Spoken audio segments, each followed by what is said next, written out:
अस्सलामुअलैकुम दोस्तों, सब दोस्तों को खुशामदीद। दोस्तों, आज हम सीखेंगे एनटीएस टीचिंग जॉब्स के हवाले से एग्रीगेट निकालने का मेथड। तो चलिए, अब मैं आपको एग्रीगेट निकालने का फार्मूला बताता हूँ और आपको सिखाता हूँ कि आप कैसे निकालेंगे अपना एग्रीगेट। तो चलिए सीखते हैं। तो चलिए शुरू करते हैं कि एनटीएस के मार्क्स डिस्ट्रीब्यूशन कैसे है।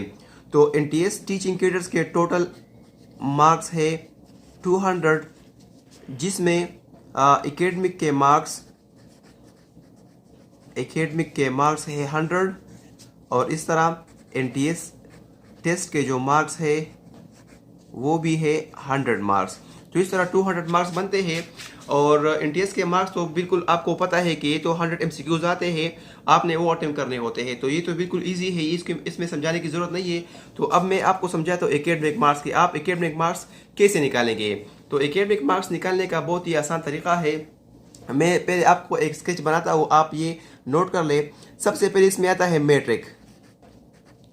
मैट्रिक के टोटल नंबर है 20 मार्क्स। और इस तरह फिर है एफए और एफएसी। एफएसी के भी टोटल 20 मार्क्स है।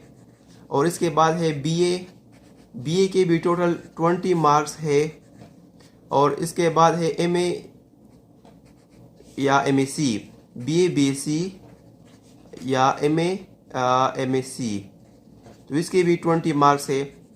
अगर आपने बीएस किया है, किसी सब्जेक्ट में आपने बीएस किया है, तो फिर बीएस के मार्क्स के बदले आपको बीए और एमए के जो 20 मार्क्स है वो आपको कंबाइन करने होंगे।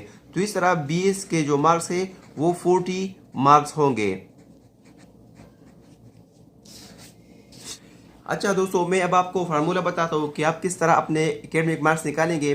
तो फार्मूला बिल्कुल सिंपल है। ये फार्मूला है, आप पे नोट कर ले और अपना जो एग्रीगेट है वो निकाल ले। फार्मूला ये है कि आप ऊपर लिखेंगे ऑब्टेन मार्क्स, मतलब आपने जितने मार्क्स ऑब्टेन किए हैं वो आप लिखेंगे।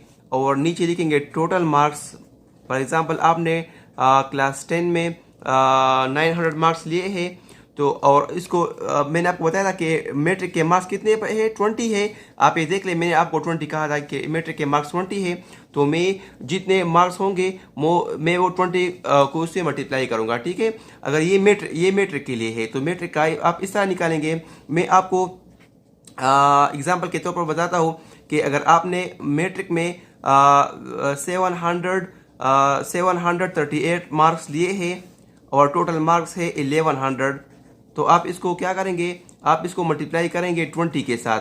तो जो आंसर आएगा इसको आप 20 से मल्टीप्लाई करेंगे और जो आंसर आएगा उसको आप 1100 से डिवाइड करेंगे। तो जो आंसर आएगा, फॉर एग्जांपल आंसर आता है 14 पॉइंट समथिंग, या आता है या 15 आता है, 13 आता है, तो वो आपका आंसर होगा। आपने वो नोट करना है। इस तरह आपने इस तरीके से आपने क्या करना है। ये था मैट्रिक के लिए। तो एफएससी के लिए बिल्कुल इसी तरह का है। तो इस तरह आपका भी एक नंबर आ जाएगा। फॉर एग्जांपल आपका 15 आता है तो आप वो नोट करेंगे। फिर इस तरह फिर बीएस का या बी बीएससी, तो मैं बी का लिखता हूँ, तो बी के लिए भी आप ये फार्मूला अप्लाई करेंगे। अगर आपका फॉर एग्जांपल बी में आपका 16 आ गया, आप वो नोट करेंगे। और इस तरह अगर आपका एमए में 17 आ गया, आप वो नोट करेंगे। तो इस तरह आप ये सब नोट करेंगे, ठीक है। तो फिर आप क्या करेंगे, फिर आप इन सब को सम करेंगे। फॉर एग्जांपल यहाँ पे मैट्रिक में 14 आया है, तो इस तरह मैं प्लस लिखूंगा। और एफएससी में 15 आया है, इस तरह प्लस। बीए में 16 आया है तो मैं इसको प्लस करूंगा। और एमए में 17 आया है तो मैं इन सबको प्लस करूंगा। जो भी आंसर आएगा वो आपका एग्रीगेट होगा। और अगर आपने बीएड किया है, या अगर आपने एमएड किया है, अगर आपने एमफिल या पीएचडी की है, तो आपके लिए मैं बताता चलूँ। मैं यहाँ पे आपको बताता हूँ कि बीएड जो है, बीएड के जो मार्क्स है एनटीएस ने दिए है वो है 5 मार्क्स बीएड को दिए गए हैं। और इस तरह एमएड को भी 5 मार्क्स दिए गए हैं। और इस तरह एमफिल को भी 5 मार्क्स दिए गए हैं। और इस तरह पीएचडी को भी 5 मार्क्स दिए गए हैं। तो अगर आपने matric, FSc, FA, BA BSc और एमए एमएससी या बीएस के अलावा अगर आपने इन 4 चीज़ों में कुछ किया है तो आप वो भी अपने एकेडमिक के साथ ऐड करेंगे। फार्मूला बिल्कुल वही है।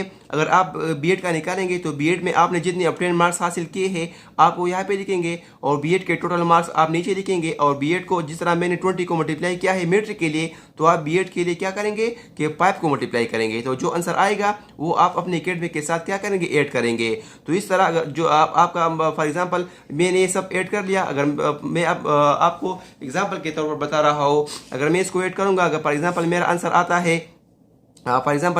आता है 60, ठीक है। तो 60 मेरा क्या होगा, मेरा एकेडमिक मार्क्स होंगे वो 60 होंगे। एकेडमिक मार्क्स मेरे क्या बनेंगे, 60 बनेंगे। तो ये बिल्कुल एक इजी तरीका है आपको समझाने का। उम्मीद है आप लोगों को मेरी बात समझ आ गई होगी।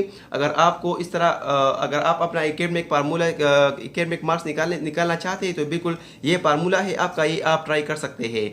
और फिर आपको फिर पता चलो कि मैट्रिक के लिए 20 है, मतलब आप अपने मार्क्स को 20 से मल्टीप्लाई करेंगे।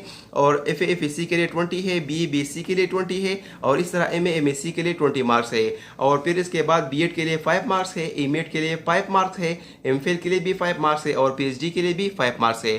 तो इस तरीके से आप अपना एग्रीगेट निकाल सकते हैं। उम्मीद है आपको समझ आ गया होगा। इंशाल्लाह फिर मिलेंगे एक नई वीडियो के साथ। और अगर आपको इस फार्मूले में कोई दुश्वारी आ रही है तो आप बिल्कुल मुझे कमेंट में बताएं, इंशाल्लाह मैं आपको इसका जवाब दूंगा। अगर आपको कोई कन्फ्यूजन है तो मैं वो दूर करूंगा। इंशाल्लाह फिर मिलेंगे एक नई वीडियो के साथ। अभी मुझे इजाज़त दीजिएगा। अल्लाह हाफिज़, अल्लाह निगहबान।